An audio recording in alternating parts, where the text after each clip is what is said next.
something that happened this morning and what happens all the time in the markets is news creates opportunity. But is it the right opportunity for you?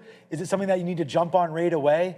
Let's go over and talk to Neil about what kind of a catalyst news can bring first thing in the morning. That's the thing. Everyone's looking for the big opportunities, the big trades, the very specific price action, which is going to cause that big move and how you can take advantage of it. Well, first of all, it's like, where are you looking? Recently, a lot of it's been in oil. And when you see something like a big news hit, the easy way to tell whether it matters or not is what is going on in the overall market or the underlying. So you can see things are moseying along like normal at the open, and then boom, headline drops.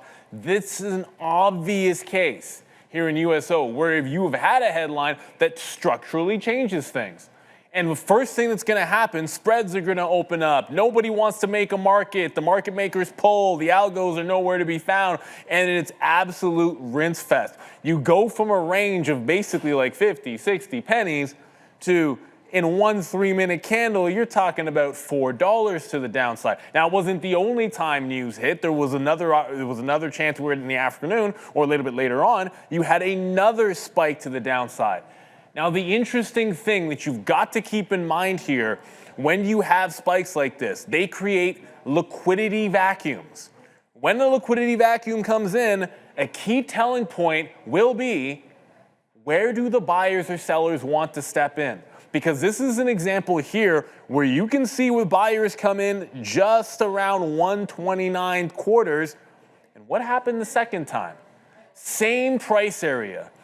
What you understand here is when market makers pull back and do not want to make a market and do not want to make a bid, a lot of times you will get a reveal of where the key support will be. In this particular case, you end up with the same support level that you had before. And there's an opportunity to trade off those, which we'll talk about in just a little bit here before we go back to Sean. Look, the first reaction that you get always isn't the real reaction, right? You're looking to see what are the follow-up plays. Sometimes you do get that little liquidity vacuum, and I think it's very important to understand the time of day when you're looking at this. Sometimes you just get that little whoosh up or down. That's not the real move. You're stuck in a liquidity vacuum. Liquidity can disappear right when us traders need it the most, and the algorithms know exactly that. They're waiting for us to hit the keys. They're waiting for us to make that big position, and then whoosh, they'll cancel it on you.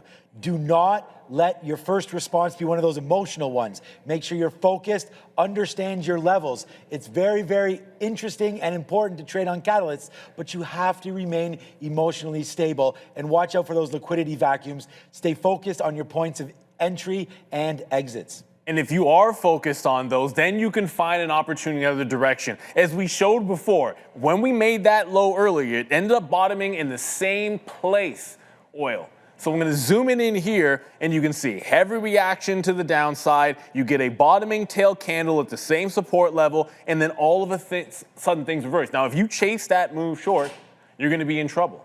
But the other side of it is look at second order events. If you know there's a bottom coming in here and you're looking for it, then find something which went parabolic in reaction to that news. In this case, silver went parabolic. In my mind, as it's coming into the top, I'm like, okay, look for the reverse, but don't take a shot until we're bouncing off that low. So when that bottoming tail comes in, first shot for the reversion. Now, eventually it runs a stop, but I know what's going on over here.